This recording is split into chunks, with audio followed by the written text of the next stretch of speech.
Join us this week as we have a long-awaited, overdue return of our bubble bars.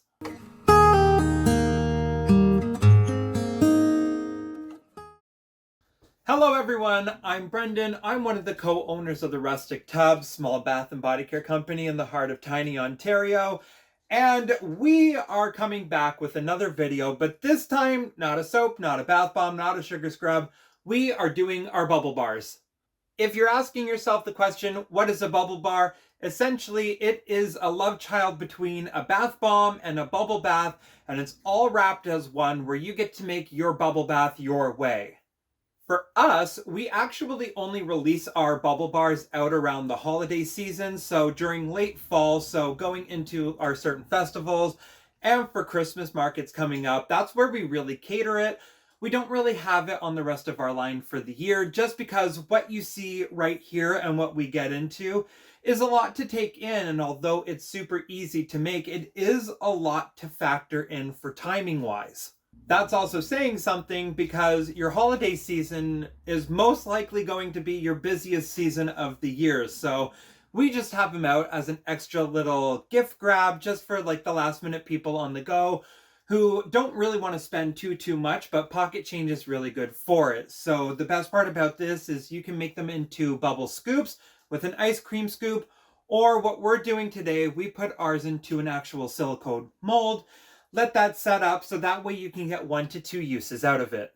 Like I said, it may seem like a wonderful array of products that we are using today, and yes, it absolutely is, but the amount of bubble bars that you get out of this really kind of equals it out to a wonderful balance afterwards. Along with this setup, we are also using a double broiler system, and we are also going to be using our mixer, just because it's the best of both worlds in this situation for a portion of melting down your ingredients, and then the portion of the mixing part of the dry. So it's almost going to be like a proper baking class today. Ingredients for today, we are using a baking soda and a citric acid. It's that exact same formula of what we use in a bath bomb, just the bubble bar is going to be a little variation of it. So like I said, same family, a little bit of a different process for it. Going for the rest of it, we do have our cream of tartar that just hardens it up a bit. We have our bentonite clay, which is good for the skin. We are doing a mixture of our Bioturgent SCI powder. Just because this stuff can vary in price along the way, it is good to have it because you can split the batch in half of each one and get a very fun surfactant bubbling portion out of it. These are what's going to be the bubbling along with the citric acid with the water. Moving on, we have our emulsifying wax. We are using our avocado butter, polysorbate 80 to lock everything in so it doesn't feel greasy. We have our avocado oil, and then I am holding it up because we are also using cocoa butter. So we got this from Soap and More. I will say as of right now, cocoa butter is becoming a very hard commodity to come by, just because there have been droughts and severe weather over in West Africa where 60% of cocoa butter comes from. So finding it is going to be a very rare thing. And when you do find it, the price is going to increase. And they are predicting that's going to last about 2 to 3 years on the spectrum. So after doing a lot of research and fun little chats with ChatGPT, we have found out that if you ever want to replace your cocoa butter, your best option is a kokum butter. If anyone has used kokum butter, feel free to write in the comments below what you think about it. We haven't personally tried it yet. This is probably our last bag of cocoa butter for a good long while, just to cover costs and kind of save a little bit on that one in order for us to do the replacement for everything else that comes by. Now for today, we are going to be using Cotton Candy from Voyager. So this one is one of our favorite fragrances to go, just because it does smell so much like cotton candy. If you're a Fizz Fairy fanatic like us, Candy Floss is your next go-to one. Finally, from that one, we have our blue and we have a hot pink lake straight from Fizz Fairy to go into it. So I'll be showing you everything from that portion. For now though, because we are going to be working with lung irritants, I am going to be getting masked up, gloved up, ready to go, so we can bring it down to our measuring of the ingredients and explanations from there.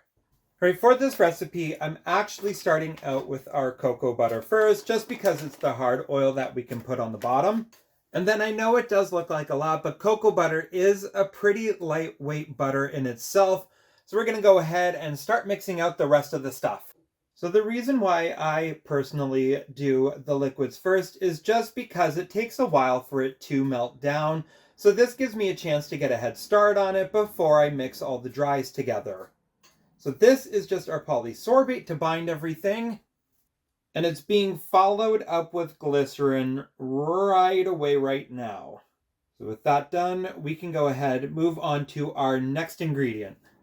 All right, from glycerin onto our avocado butter, we're just going to go ahead and add in what we need to add in for the amount. Okay, and then we are going to round this out with emulsifying wax. So I'm just going to do a nice quick pour in of everything that we need for it. And then from here on out, we can go put it on the burner. All right, this is our bowl of goodness of the... This is our bowl of butter and the oils, so I'm going to pop this on our double broiler, and we're going to melt it down while we do the dries. I already have a head start going into the baking soda, so I'm just going ahead, finishing this all off just to get everything else done. Adding baking soda isn't the most exciting thing about this, so that's why we kind of glazed over half of it. All right, we are in the mask portion of the video. Please stay masked up for this, as this is a lung irritant. I'm just going in with our SCI powder for the first half. And as you can see, it does take up a good bulk of the recipe. Same with the bioturge when we get there. All right, the second half is the bioturge, and I just go ahead and I add these two mixtures in first, just because adding in everything else after kind of weighs it all down. So when I throw it into the mixture, it actually doesn't really subdue in the air a lot, or sorry, not subdue, it mixes in the air a lot. So it gives me a little bit of a safer zone to work with. I'll still be masked up for it, but this is just a matter of me wanting to weigh down the product so it doesn't fly out much. I'm just going ahead, adding in our cream of tartar into the mix. So this adds the weight to it, kind of brings any of the little air fibers down from the SCI, making everything a little bit easier to breathe in the room if anyone else comes in. And finally, some bentonite clay just to make the skin extra happy. From here on out, this is all good to go. I'm going to go ahead, throw this on our mixer, and just kind of let it set up at speed 1, just to let it all get incorporated, and then we'll continue on when we add everything together. Okay, so I just went ahead, I added in our fragrance. A little goes a long way with our recipes for them to really pack a punch. From this portion on, I'm literally just going to add it to our mixer as it keeps on going and mixing. It's going to be a slow pour. And then from there, I'm going to split the batch in half because I want this to be 2 colors. So with the 2 bowls of the mixture, I'm just going to throw them back on the mixer with the 2 colors in. And then I will see you when we are ready to load up our silicone molds. Okay, actually, just to show you what it's going to look like, it's going to look like a really squishy, wet dough-based material. This is where we need it to be at. So I am, like I said, going to split the batch. I just want to show you what it does look like. It's very soft, squishy, and it's very, very dough-like, and that's exactly what you are going for. So the batter is complete, and like I said, it's wet dough. It's almost like a Play-Doh base for it, but this is exactly what we are looking for. It just comes to the portion now where we just go ahead and load up each little mold until it is full. So because it is a cotton candy we are dealing with, I just really want to split the batch and kind of have fun with it. Make it a very half and half scenario. That way, if you have little ones or anything, you can split the bar in half and everyone can have their favorite color that they want. So at this point in time, once it's all added in, I evenly distribute the batch wherever I can. Some of them will be a little bit of testers. Some of them are the full-blown ones. That is okay. I'm just trying to make sure that every little crevice is done right up and looking pretty on that. As well, underneath with the silicone molds, I do just squeeze the sides because if you over push it, it can have a bulging effect on it. And we want these to actually look like a proper rectangle. All right, with these now, we're going to go ahead. You can either let them set up overnight with the dehumidifier going to dry them out. I'm going to go ahead and pop them into the freezer for about 20 minutes and then just pop them out and continue on with the time. So I will see you when they are cured and ready to go. So they are out of the freezer, they're ready to go. We're just going to go ahead, flip it on its back, and then all you have to do is literally just kind of get the sides going up. And then you should be able to just to pop them right on out of the mold. If they were softer, you would have to be a lot more gentle. Freezing, you kind of have that sped up factor to it. So it's just going to be easy like that. You can see where the color didn't get in, which sometimes that happens. That's okay. We're going to let these off to the side, let them thaw out and finish curing. All right, and here we go with the finished product. So you can kind of see the creasing on the bottom of it. That's totally normal with bubble bars. It's just air inside. Some of the edge work is very, very nice. I will say, now that these are done, they actually remind me of school erasers. But nonetheless, it is still a cotton candy bubble bar next to the other ones that we have created as well. And now with that being said, we are done for today's video of our cotton candy bubble bars. So thank you so much for tuning in and watching. If you like what you see, please do not forget to like and subscribe. Hit the bell for notifications. And if you want to follow us on all of our other social media platforms where we do our best, you can do it in the link provided in the description.